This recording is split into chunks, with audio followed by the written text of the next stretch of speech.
هنوزم میخوای آتیش روشن کنی از این الکل‌ها استفاده میکنی. اینا که نصفش شده آب، غیر از اینم باشه خیلی حادثه آفرین موقع ریختن روی آتیش. این ژل هم که فقط حکم خیس کردن زغال آتیشتون داره، بهش دردی نمیخوره.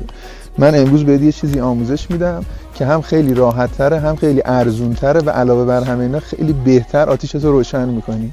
من هر هفته بهت یه لوکیشن خیلی زیبا و یک ترفند مخصوص سفر خیلی خاص آموزش میدم.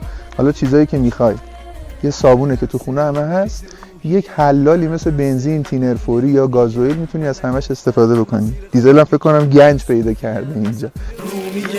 از جون میگم تو این را جون میدم، حالا دور بر ندا به رو میدم، هر وری باد میاد به اون سو میرم، هر جا نورشون جوره از اون رو میگن، بذار زور میگم تا کور بشن، دستور بدم بذار بگم. این شد صابونمون، اینم حلالمون.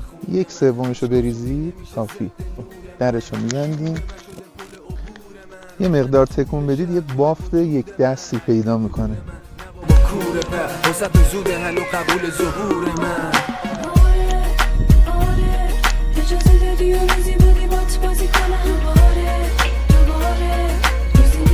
خب به همین راحتی دو تا نکته، یکی اینکه اینجوری آتیشتون رو روی زمین توی طبیعت به هیچ عنوان روشن نکنید، به خاطر اینکه سالهای سال طول میکشه اون یه تیکه دوباره بتونه خودش رو بازسازی کنه، کلی گیاه و حیوان هم باعث کشتنشون میشه.